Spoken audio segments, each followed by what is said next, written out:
So hello, I'm John Kane, and I welcome you to Let's Talk Native on this Tuesday, March 10th. It is Tuesday, right? Yeah, we're Tuesday.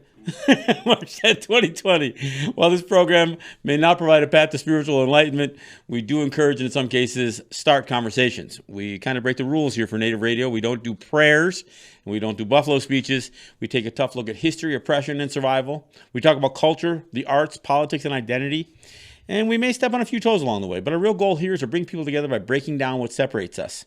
We will take on the false narratives and provide critical thinking to all deceived upon us. And we do it all right here, live from the Cattaraugus territory of the Seneca Nation. So let's talk Native. But first, let me remind people that our audio streams live on our website, which is www.letstalknative.com. And there's a lot more there, too, so by all means, check it out. The video streams live on Facebook, via Facebook Live on our group pages. We take the audio and we put it up on SoundCloud, which goes out as a podcast on all your favorite podcast platforms. We take the video and we put it up on our YouTube channel, which is Let's Talk Native TV. I encourage you to subscribe to the podcast and subscribe to our YouTube channel so you catch what we put out there and the conversations that we do. I am the show's host and producer. I'm joined here in studio by Jake Proud, who is managing our audio and our video. Let's get into it. The coronavirus, COVID-19. Now, I'm going to stop well short of spinning my own conspiracy theories. I have some questions. I think there's some things that don't quite add up right. I am responding to it. I don't want to pretend that I think this is all hype and that every aspect of it is hype. But I want to talk about some of the things that are happening because of this and things you may or may not be aware of, and the unprecedented nature of some of the response to this. And that's where I get concerned about what we're being told, what's real and what's not real. I mean, and I want to dispel a few of the myths that are out there. But first off, I made the decision this week that I will not be going to New York to do my show. For my Thursday shows on WBAI. I will be doing them remotely. I will be doing them here from my own studio. We got the lights up there yet too, if you want them. Okay. So I'm not gonna sit on a train for 8.5 hours. Public transit, to go to New York. I'm not gonna, spend an hour or two on the subways of New York City, and I'm not gonna spend another 8 hours on a bus ride home. Those are like the petri dishes for some of these diseases that can be, transmitted person to person. Now, and there's a couple of reasons, and I got to tell you, the least of my worries is me getting sick. I'm going to tell you right now, and not because I think I'm bulletproof or invisible or anything else. It's just not my biggest concern. But I have two people. I mean, look, to be clear, they've made it. They've said if you're under 50, you're probably okay. The survival rate of this disease is really, really low if you're under 50. Well, in my household, there's 3 of us that are over 50. And 2 of the members of my household have COPD. So they have an underlying breathing, lung condition. So they are more vulnerable, including, my father-in-law, who is in his 70s, and I would not want to be in any way, shape, or form responsible for getting my wife or my father-in-law sick. So that's a higher priority for me than myself getting sick. And of course, I have other family that I don't want to get Jake sick. I don't want to get anybody sick. So there's that. But the other thing that concerns me is the response to this is somewhat unprecedented, and I'll get into some of that. But coming out of the gate, I don't want to get caught up in being pulled off a bus, a train, a subway, and being quarantined for 14 days, which may sound unreasonable, but I'm going to go through some of the list here. So that's my biggest concern. The travel isn't completely necessary. I can do the show from here. I'll phone it in. I'll be doing a live show. I've got Reggie on the board in New York. I've got Regan coming in. So my co-host will be in studio. I will not be, and I don't know for how long. I know that I won't be doing it for the rest of this month, and I was scheduled to go on vacation at the beginning of next month. Not sure if that's even going to happen. So. And I'll get into that a little bit more as we go through. But in case you haven't heard, New York has more cases of the coronavirus, this COVID-19, than any other state in the United States.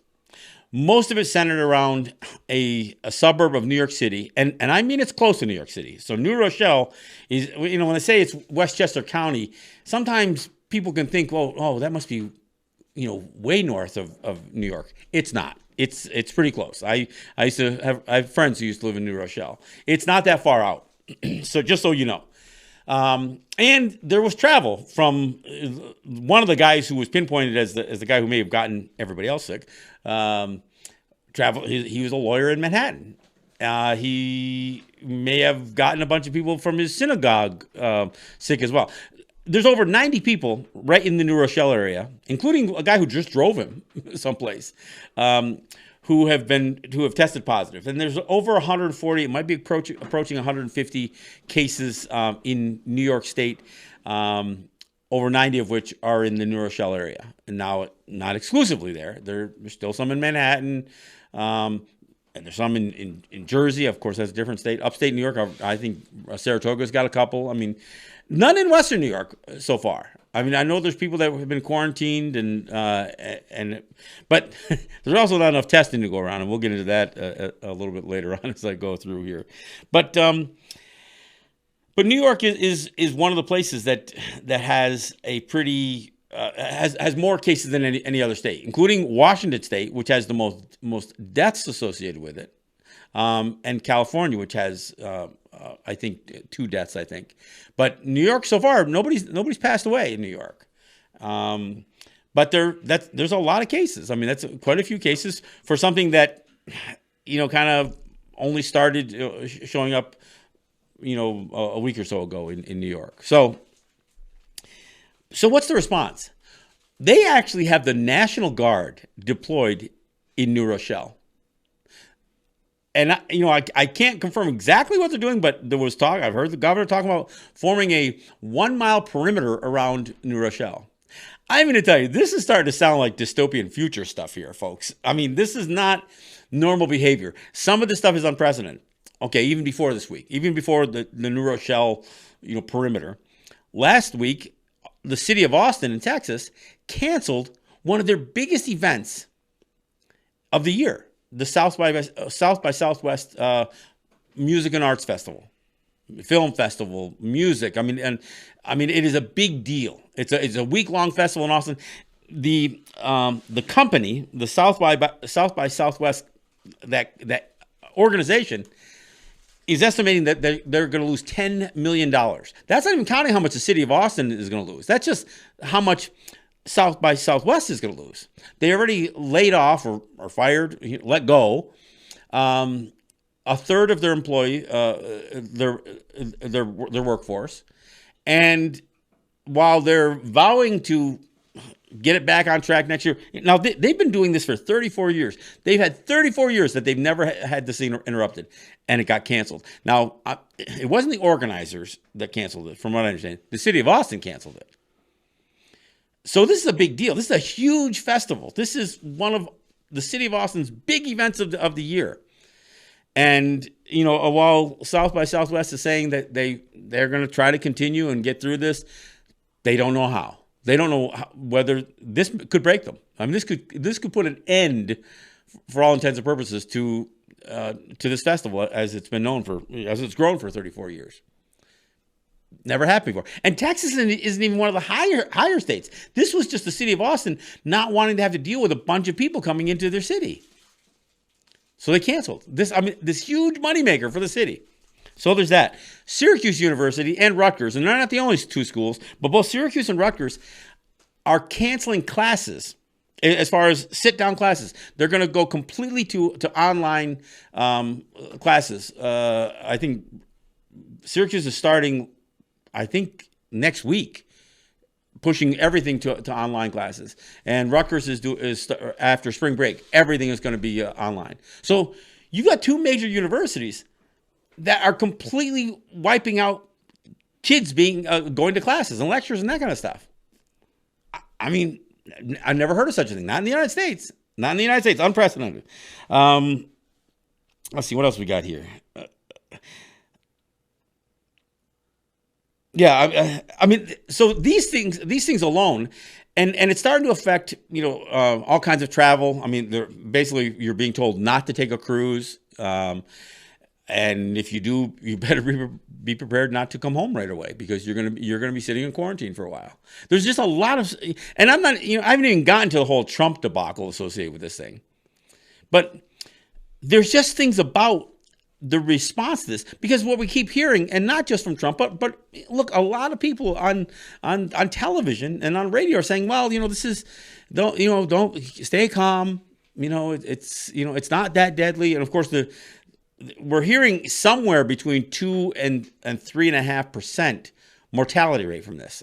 I mean, if you look at there's over 100,000 people have gotten it, and 3,800 have passed away. So when you do the math, it comes, what is it? It's over 4,000. All right, so it's coming in at this point, just based on that math, over 3.5%, close to 4%, close to 4%. Now, that's a pretty high mortality rate. And of course, they're saying if you're over 50, you're at a much higher risk. If you got underlying conditions, you're at a higher risk. But there's a lot of people over 50. I'm over 50, and I'm not even just barely over 50. I'm a decade over 50. So what it's telling people, there's like two messages coming out. On one hand, they're telling people to be calm, and on the other hand, there's all of these things that are happening that have never happened. I've never heard of the National Guard being deployed around a major suburb of a major city to quarantine the whole city. Look, and it's more drastic action has happened in other places. Italy's like the whole country. That first it was just the north of Italy, now it's the whole country that's under some level of quarantine. China and South Korea were very, very aggressive, and in fact, they may have actually turned the corner. It sounds like the number of new cases is leveling off. But the United States isn't even close. I mean, even though the United States is about as far away from China as you could possibly be, it is one of the hot spots at this point. And so to me, there's something that they're not completely telling us.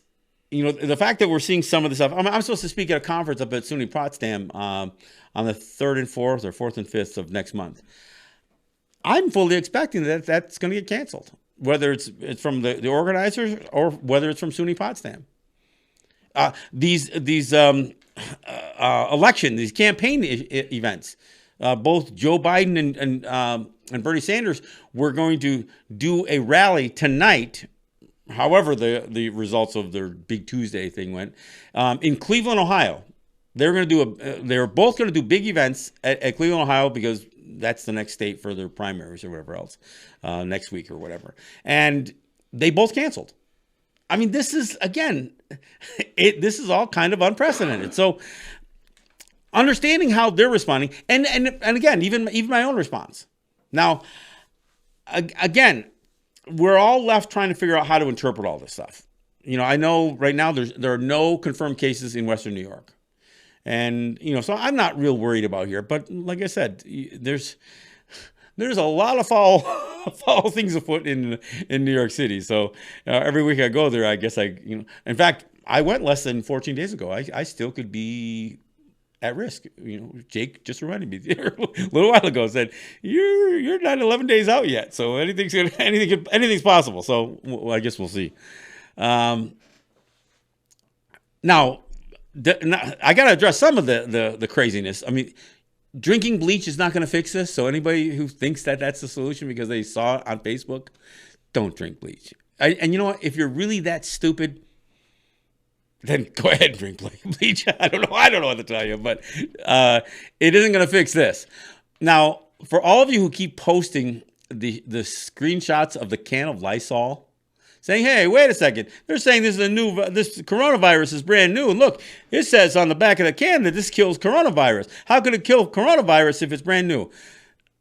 Nobody is suggesting that coronavirus is brand new. They're saying this strain of coronavirus is brand new. This is a new coronavirus. They call it novel coronavirus, whatever. But it's, the other two coronaviruses that have been out are things like was it SARS and MERS? I think were the two that, if anybody remembers that. So coronavirus isn't something new, but this strain is. So yes, Lysol and Clorox cleaners, it will kill the virus on a surface that you clean. That doesn't mean that it's a cure for it. So just understand there's a difference between killing a virus and curing a viral infection. Okay, there's a difference.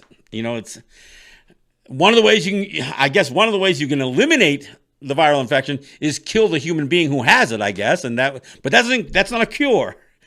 That's like wiping it off the surface, right? So just so you understand, okay? It's even though you can kill the hand sanitizer, alcohol will kill the coronavirus. It doesn't mean if you drink it, it's going to kill it. It means that it'll kill the virus on a surface or whatever else, on your hands, on your, put on your face. It might burn a little bit, but look, if you wash and if you use the hand sanitizers and you try to keep the surfaces of your house clean, and and if you don't have strangers coming in, if you don't have people, it's not going to just fly in the window all by itself. So just to understand, but there is something that I feel like is missing in the danger associated with this. And now whether that danger is real or not, look, I know there's a whole lot of people are saying this is geoengineering, this is a government conspiracy. I'm not subscribing to that. Look, and I'm not saying anything's possible, but that's I'm not even going to worry about that. The thing I will worry about is if this thing does have an effect on my family or my community. So part of the reason for not going to New York is because I want to make sure that I'm not playing any kind of role in spreading it, picking up in the New York City area and bringing it back to my family and my community. So I won't do that. But I think it's really important, though, that people pay attention to this and ask the questions. Why is there an unprecedented level of reaction to this for this country? And even as you ask that question, you got to ask the next question. Well, why is this country so ill prepared for it?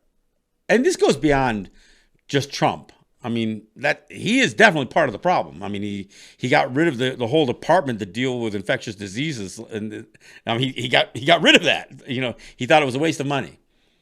And the crew that he's got around him now are just a bunch of yes people who just continue to just blow smoke up his ass and ours for that matter. Every time they say, "Oh, we want to thank the president for his attention. We want to thank the president." Look, you guys are all morons.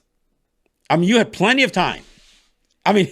Trump tried to boast that somehow his travel restrictions against Muslims, was some brilliant idea that somehow was going to stop this infectious disease. Problem is, it's not necessarily the Muslim countries that are. Look, Iran had some. There's no question about that. They're close to China, but of course there was no precautions taken here. Not proper precautions. Like I said, China and South Korea, they seem to have turned the tide on this thing. The United States isn't even close, and the U.S. had plenty of time to do it. And we also get mixed messages. You get the president saying, "No, you can go to work." He's basically saying, talking about how the vast majority of people survive it and get cured. He doesn't, and he actually says words like that. He doesn't say they fight off the infection and they're fine. He makes it sound like they got cured. He actually went on to say, well, once we get to April, the disease will just miraculously disappear. This is, and he goes on to say that he has a hunch about this, and he has a higher understanding about this stuff because he had a smart uncle or something like that. Some retarded thing like that is what he said. But anyway, I mean, and that's the mixed messaging. The news, you can't get a straight story from anybody. I mean, because for every story you hear about one of these extreme measures, like schools canceling classes or the National Guard being deployed around New Rochelle, you hear another story that says, oh yeah, it's really not that, it's not that serious. You get guys like Trump and other people saying, well, there are more people who die of the flu. Yes, that's true. So then why is this a big deal then? You know, there's some of these things that are just not adding up quite right. A cruise ship was circling, was just out in the water for a period of time because, and Trump was basically saying he didn't want the people let off the cruise ship. He wanted apparently he just wanted the disease to fester on the ship so he didn't have to count the numbers. In fact, California, their numbers went up by about 20 people as far as people who were tested positive because 20 people from that ship, they may not live in California, but that's where they were released to. So, yeah, there's something that's not quite adding up with all this. And again, I'm not trying to spin a conspiracy theory, but either they're not telling us something or this thing is overhyped. I mean, and you know, so it's got to be one or the other. I don't understand these unprecedented measures being taken, but the one thing I do know for sure, whatever I don't know about the disease is in one box. But what I do know about how the National Guard is reacting in New Rochelle, what I do know about these mandatory quarantines and that kind of stuff, I do know what that is. So at this point, I've got more of a concern about what's going to be forced on me by people who claim to be doing the right thing on this thing than I am about the disease, because frankly, they're not giving you a whole lot of information that is relevant. You know, so I get it. If you're older and you have an underlying condition, you're at a higher risk. And the elderly, I mean, in Washington, for instance, Washington State, the bulk of their deaths had to do with this virus getting into a nursing home. So clearly, these people were already, you know, in some level of nursing home or extended care. So they were not probably the healthiest people in the world. And from what I understand, even in New York, it's some of the elderly people in the New Rochelle area that are the sickest with this. But there's something that isn't quite adding up for me. And although I've had to take some action relating to this, it's as much an action that I'm taking because of what is unknown than what I do know. And like I said, my biggest concern is I could absolutely see myself being locked down because I was on a bad subway or on a bad train or on a bad bus. I could see that happening, and so it's gonna be interesting to see how this thing plays out. I know I was talking to Reggie, my studio engineer in New York, and he said he got held up on the subways for over an hour because of a sick passenger. Don't know if it's related to this or if it's just the fear and the hype about this that caused it. But between the responses that New Yorkers are likely to have on some of this, and the reaction that government officials are having, this thing could unravel. It could unravel, in a big way. Hey, we're at the bottom of the hour, so we're going to take a break, and we're going to come back in. And I want to talk a little bit more because, this is like I mentioned earlier, that it's kind of like this whole dystopian future stuff coming now. Well, it isn't just with the coronavirus or COVID-19. And we'll talk a little bit more about that when we get back. This is John Kane. This is Let's Talk Native.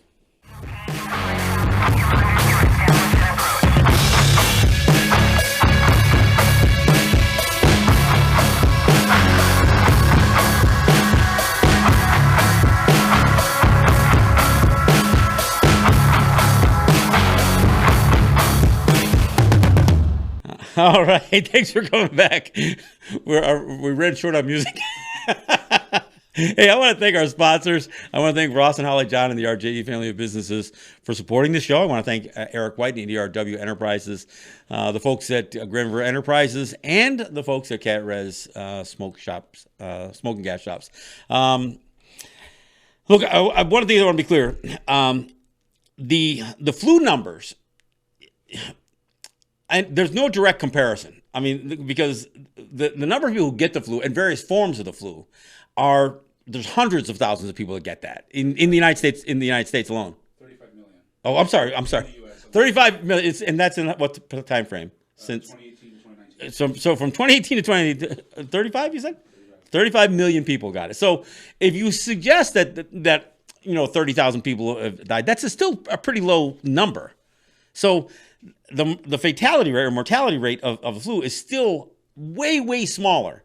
And by any equation that you use, whether you use the deaths and the number of confirmed cases in the United States, or if you use the numbers out of Italy, or if you use the numbers out of China, or the global numbers, it's still coming in about 3.5% mortality rate. Now, Trump, again, moron that he is, says, I got a hunch about this. I think the mortality rate, I think when all is said and done, we do the math, and we're going to find out that it was well below 1%. You have a hunch? You freaking moron. How could you, to even suggest that and to dispel this thing when all of the numbers, no matter which sampling numbers you use, still come up to about 3.5%. There's no question that if more testing has been done, you're going to find a lot more people with it. But you know what? You may also find that some of the numbers that people associated with death by the flu may have been death by the coronavirus. This thing, Jake was just filling me, this thing's been around. This thing became known in December of last year. Now, there's a whole bunch of people who've had the flu since then. Some of those people may have had the coronavirus. That could have been, we don't even know.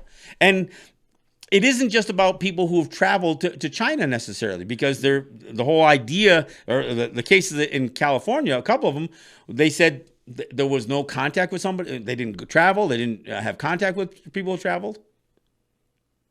And the thing I forgot to mention about the events that both Biden and Sanders canceled in Cleveland, part of the reason it was canceled is because I think four confirmed cases have been confirmed in the Cuyahoga County, which includes Cleveland in Ohio.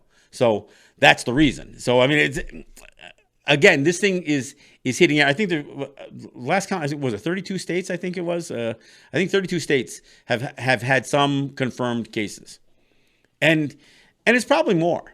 And of course Canada's got theirs, and I haven't heard much. What is strange, and I don't know why this is, or if it's just because of testing or whatever else. For whatever reason, Africa seems to have a lower percentage, considering everybody wants to associate Africa with the source of all things, disease. So there's something to be said there. But again, the concern that I have is that not only do you get mixed messages, because you got a moron like Donald Trump saying stuff that is categorically untrue, just categorically untrue. But you've got a bunch of sycophants that, he wiped out most of the CDC staff that would have known better. And even the ones who were there, who I know got to be just, bleeding from their tongues from every time Trump speaks. When they finally, when he finally gets done, they just compliment him and tell him how wonderful he is and what a great job he's done. And he hasn't. For one thing, there's 300 million people in the United States. There's only enough test kits to test I think they said 1.6 million. There's only been between 4,000 and 6,000 people tested in the United States. In the 300 million people, and only between 4 and 6. And the reason it's between 4 and 6 is because the CDC, the federal government's only tested about 4, but they don't know how many have been tested by states and state hospitals. The amount of information that is not being tracked, it's incredible. It's incredible.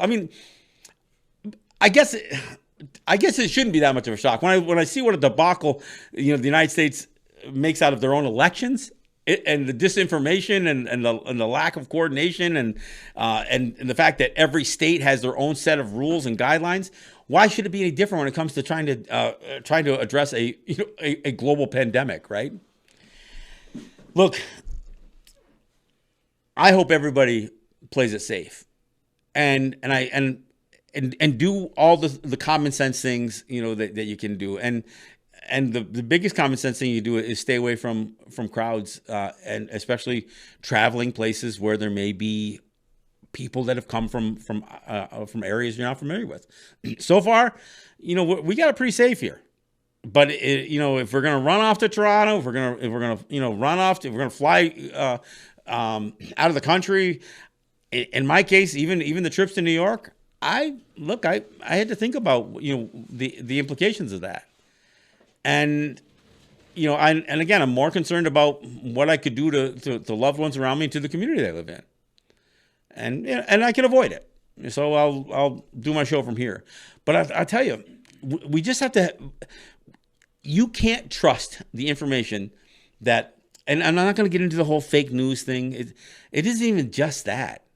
It's that the news has become such a business that they're going to put on Dr. Drew and tell you that it's hype. They're going to pull up, they're going to put up what's the astronomer guy there? Neil deGrasse. I saw him on. Why is Neil deGrasse Tyson talking about coronavirus? I mean, maybe there's a relationship between billions and billions of stars. No, that's Carl Sagan. Okay, never mind. But maybe there's a connection. But I mean, so all these people are weighing in, and these TV doctors are weighing in. Then you get the CDC guys who just want to blow smoke up Donald Trump's ass. None of the politicians can give you a straight answer. I mean, I'm saying don't trust anybody. And don't trust the information that you're being provided. And I'm not trying to spin this as a conspiracy theory. I think some of the stuff is just plain unadulterated ignorance and political expediency. I think a lot of this, there's no question that Trump, the reason Trump didn't want these people coming off the ship, he didn't want to add their numbers to the number of confirmed cases in the United States. If they're in the water, he could say, well, that's not in this country. And he said something, I'd rather have them out there because then their numbers don't count and they got sick and it's not our fault. What do you mean it's not our fault? I mean, this is the moronic stuff that is coming out of the leader of the superpower in the world, right? I tell you, it's frightening. It's frightening the level of ignorance that people with power have, and of course, tied to this thing has been essentially the crash of the stock market. And look, I'm not boohooing over a bunch of rich people losing money. I mean, not at all. And in fact, even the fight between Saudi Arabia and Russia over oil prices. You know what? The fact that a barrel goes down to $28 a barrel, and now it's right around 34, I think. You know what? That's good. You know why that's good? Because it kills tar sands oil and fracked oil, and that's what it does. Because you can't produce hydrofracked oil or tar sands oil for cheap enough to be competitive. And so you know what? All those pipelines, all the infrastructure, all of those all the infrastructure and all of that extraction that was supposed to be sold to China can buy it now, buy oil cheaper from Saudi Arabia than Canada, the United States. Anybody can provide them. So, look, I like watching these rich guys all fight each other to death, and how much this is tied to the coronavirus doesn't even make sense. I mean, there was a certain sense that because of what was happening to the international markets, that they were trying to tie directly to the coronavirus, which I don't even think that's true, that oil production would be a way to stabilize that. And so what happens? Putin and the Prince of Saudi Arabia start having their little pissing match about oil prices. It's comical on some levels. But as far as the coronavirus tanking the stock market, let's be clear. All of the stock market has been grossly overvaluated, partially because of people, companies who got trillions of dollars in tax cuts from Donald Trump, managed to not invest in their employees, not invest in expanding their companies or buying equipment or doing anything like that. No, they took their money and they invested it. How? By buying their stock back from their own CEOs. The stock buyback stuff is one of the biggest Ponzi schemes ever. But I don't want to get too far off on this thing. But I do have to say that because we don't know a a whole lot of the facts associated with this, again, with this disease, with this virus. I mean, you even hear language like, yes, somebody was infected, but no, they don't have the disease. Well, even getting that explained isn't clear. Because if you get infected and you have flu-like symptoms and that kind of stuff, and you're sick, and does that mean you have the disease, or is that just the process that your body's going through to fight it off? Because there's a whole different level. They say when this virus it wants to be lodged in your lungs, and I only heard once where they described this COVID-19 virus as once it gets into your lungs, especially if you've got weakened lungs, it can kill lung tissue. I've only heard that once, and then I wasn't even able to verify it. So I'm not even saying take what I'm saying as the truth, because it's hard to know what the truth is. I mean, and it's not just if you have an underlying lung condition. If you have any underlying condition, diabetes, any of your organs, whether you've got a heart condition or you've got liver or kidney problems, you are at a higher risk when this virus gets into your system. And of course that usually gets attributed to older people. But I got to tell you, because they're not telling us a great level of detail on this virus, and yet they're doing these unprecedented things like universities shutting their classes down, schools that are shutting down. I mean, in Washington State, there's a whole lot of schools, high schools, elementary schools. A lot of them shutting down. There are companies like Amazon that are getting a large percentage of their employees working from home. And I'm not even talking about what China did. China had people, locked in their homes, literally, with people who wouldn't let them out of their homes. I mean, it was that extreme. They went to very extreme measures, and people can say, "Well, that's China. They do that kind of thing." Well, if the National Guard is deployed around the city of Rochelle, that's I agree. That sounds something like something another country does. But you know what? Don't put anything past these folks. And I'm not suggesting that this is a conspiracy to hide something else. I mean, I've heard people say this is an effort to disrupt the 2020 election. Look, maybe it is. I don't know, but all I know is that there are, and I don't know for sure because I don't know anybody personally who's died, but allegedly we're being told that people are dying, and they're dying at a rate that is pretty high for this kind of infection, this kind of viral infection. So we all need to take our own precautions.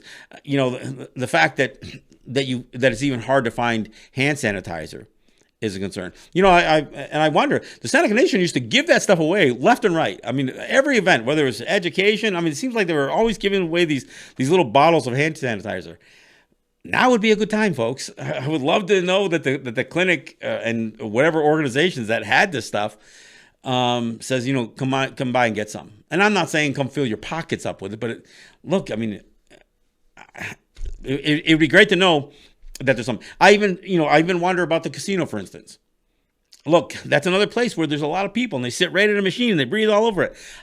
If I were the Seneca Nation and if I were the Seneca Gaming Corp, I would not only make sure that I upped the routine for wiping down the machines with something that would take away the surface contact of the virus on the surfaces. I would also advertise that. Now, I know that sounds a little self-serving, but I would do that. I would let people know, look, we are taking extra precautions. And this should be something that should be a news item. Yes, we've got people out there wiping down the machines maybe it's every couple hours, every hour. I don't know. Whatever is feasible.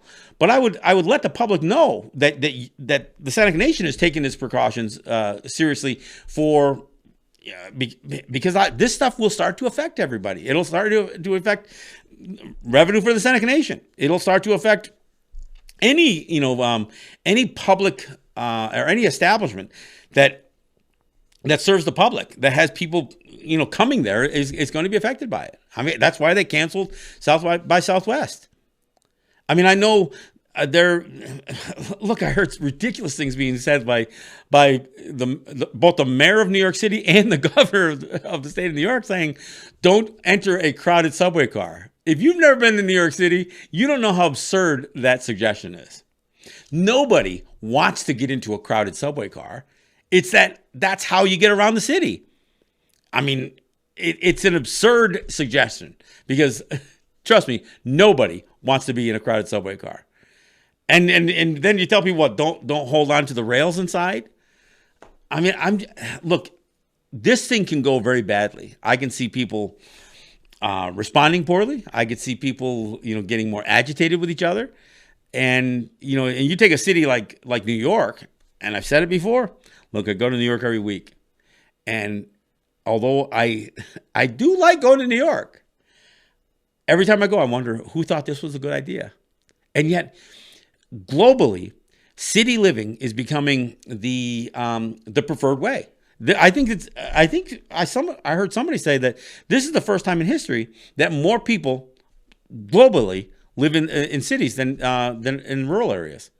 Now, I thought that they probably crossed that threshold a long time ago, but it shows you how much this is still growing. The idea that people will leave the confines of nature and pack themselves into these cities.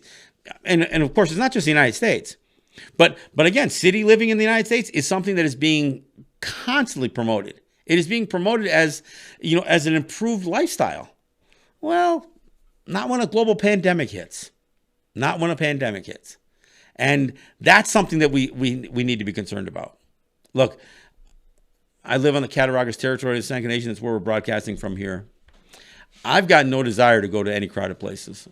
And like I said, I'm scheduled to take a vacation next month. I don't know what that's going to look like. Spring break is coming, folks. So how are cities who rely on that revenue every single year, how are cities going to respond to that? I've heard some of my friends in Hawaii say, hell no, we don't need to have, we should shut down the tourism. People in Hawaii are saying, hell no, we should stop tourists from coming into Hawaii.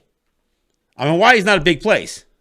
I mean, I'm not saying there's plenty of wide open spaces, but again, something like this hits a touristy area like Hawaii, and it could not only spread all over the island, but it could also everybody who goes home.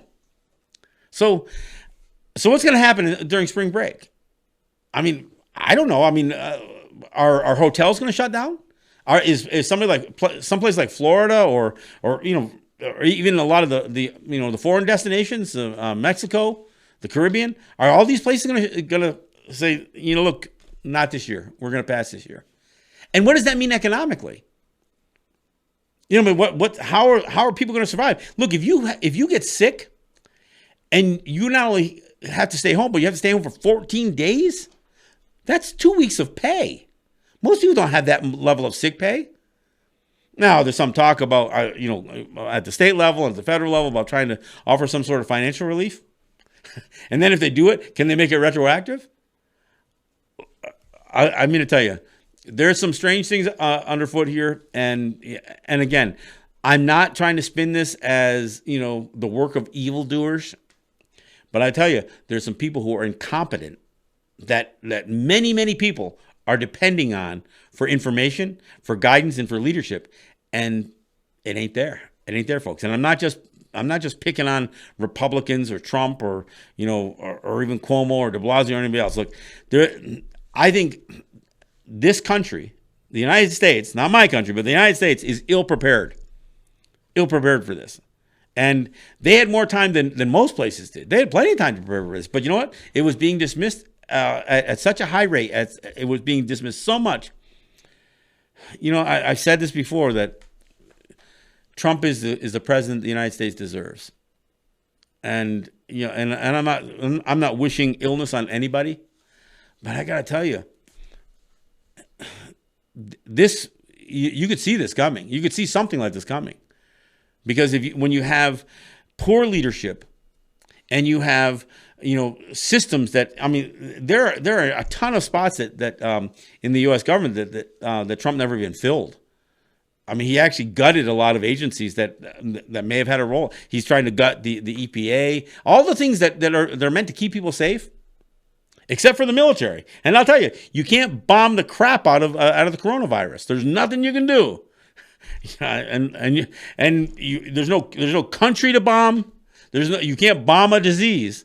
So you can spend your trillions of dollars on the military. And then what? And what does that do to protect you against, an invisible threat? Well, I'll tell you, between the ignorance and, associated with all this and the actual virus, it's hard to know what's worse. I mean, they say nobody's ever died of being stupid. I don't necessarily believe that's true. I think plenty of people, these guys who are drinking bleach, those people may die from being stupid. And the fact that people will post that stuff up on Facebook and Twitter and other social media, man, you people are sick trying to convince people to do stuff like that. Look, I hope everybody plays it safe. I really do, but you do have to. There's some common sense things to do, and among them is try to minimize your contact with other people, especially people you don't know and people that who travel a lot. I mean, you got to minimize that. Wash your hands. Try to disinfect surfaces.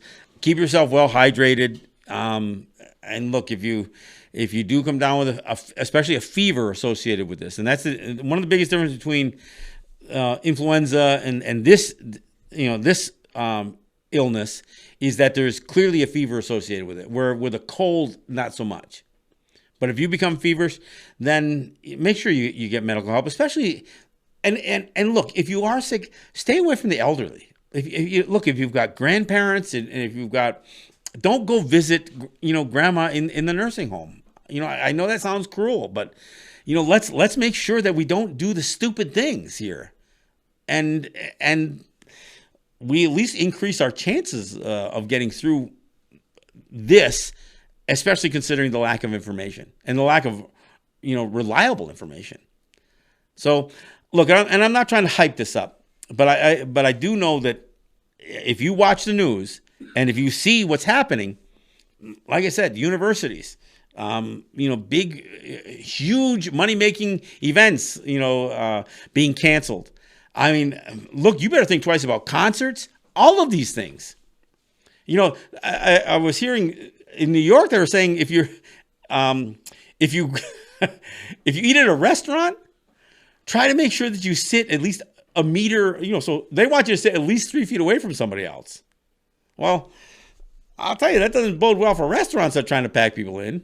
But I got to tell you, nobody's even really begun to calculate the financial impact of this. I mean, they're not even close. And why? It's too early to tell. I know South by Southwest said this thing was going to cost them $10 million. And that's just them. That's not even the city of Austin. And if you've got, there's a bunch of people who probably bought airplane tickets. They're trying to figure out whether they can get them refunded. There's a whole lot of people. There's a whole lot of stuff that's going to unravel. And there's going to be a lot of angry people over this. And if you think you're going to get help from a government response, I got to tell you, fat chance. This government, your state governments, the deficits are so high that there's no way. There's almost no way. The only reason that anybody will do anything if they think they can do it to buy votes. Geez, it seems like maybe Bloomberg should have spent $500 million trying to do something meaningful instead of his wasted attempt at running for president. I mean, the amount of money that gets wasted is, it's incredible. But in this situation, we're watching this thing unfold in a way that I've never seen it. Look, I'm 60 years old. I've never seen this level of reaction to. And look, MERS, SARS, swine flu, H1N1, Zika, all these things that have happened. And I know people saying, yeah, they always come out during an election cycle. Well, whatever. But all of those things, none of them have been responded to in the way that this is. And this response, as unprecedented as it is in the United States, is muted by comparison to China, Italy, South Korea. This is a much lesser response than other countries have. So what does that mean? Well, the United States isn't exactly the healthiest country in the world either. I know, billions of dollars tied to the medical industry, but Americans aren't very healthy.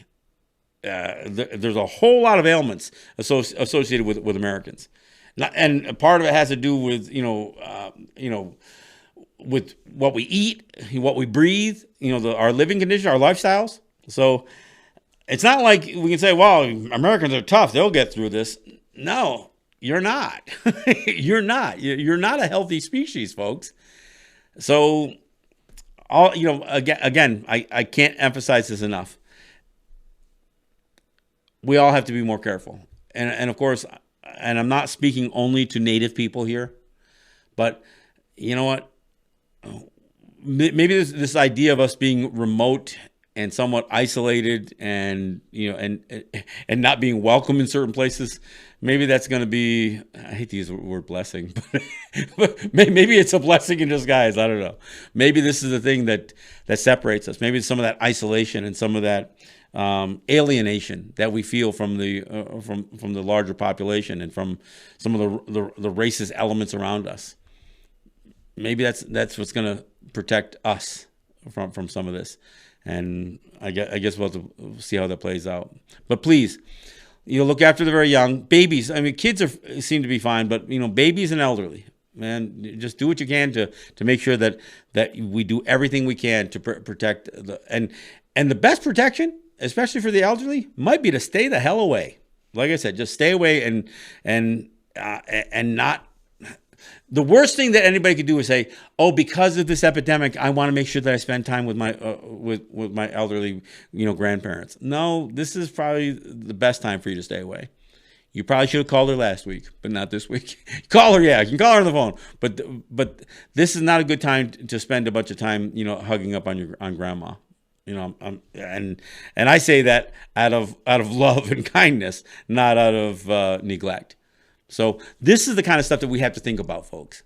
And again, I don't know if the Seneca Nation, if the clinic is offering any. I mean, it'd be great to hear somebody come out with at least some level of protocol from people that you trust, and a bottle of hand sanitizer to go along with it might be a good idea too. So maybe that's maybe somebody will hear the show and say, you know what, Seneca Nation, maybe you should do this, and this. Not because John Kane said so, but because you just should. I would just like to see a little bit more leadership close by, because at the end of the day, what those morons in Albany or morons in Washington do, they're a long ways from where we live. But we have people right close to us, and we should be able to rely on each other. And we should be able to rely on people that we've given a certain responsibility to. Those are supposed to be the servants. Those are the people who are supposed to serve us.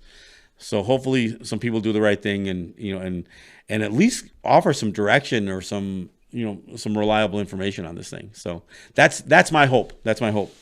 All right. Hey, like I said, I'm not going to New York this week, but I will be doing my show live from this studio. I will be connecting up with my studio in New York.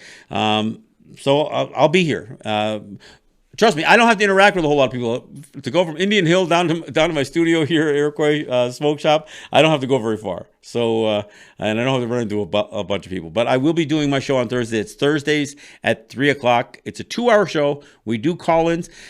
For all of you who say, look, they'd like to join me on Let's Talk Native, I don't really have the great capability to do call-ins here. But when we do the show in New York, you can dial into that studio. So even when I'm doing it remotely and I'm utilizing the studio in New York, the WBAI studio, that's a great time. It's a 2-hour show. The second hour is all calls. So if you ever want to weigh in on something, even though I present a topic each week and we usually spend the first hour talking about that, when I go to the phone calls, anything that anybody wants to discuss, I'm not saying I won't hang up on you. I might, but if you got something you want to get off your chest and you want to, and I'm open to criticism. I'm not that open to insults and insulting other people, but look, that's the show. If you want to call in on, that's the show to call in on. And again, that show's on Thursdays from 3 to 5 p.m. We broadcast out of New York City on WBAI. That's 99.5 if you're in the city. We stream that live on WBAI.org. And I do Facebook live stream that show as well. It'll be a little different because we'll be streaming out of here, and the voices of Regan, my co-host, will be over the telephone. But anyway, we'll be doing that show live, kind of from New York and from Seneca Territory at the same time. So that's the one change that I've done as a direct result of this whole COVID-19 coronavirus scare, if you will. And when I say scare, I don't mean that it's false. I just mean we don't know, but we should be concerned, I guess. So I want to thank you for listening. I know this was a bit of a rambling show, but that's kind of what this whole virus thing is all about. So we'll be again catch up with us on Thursday on my Let's Talk show, and then we'll be back here on Saturday. This is John Kane. This is Let's Talk Native. Yahweh.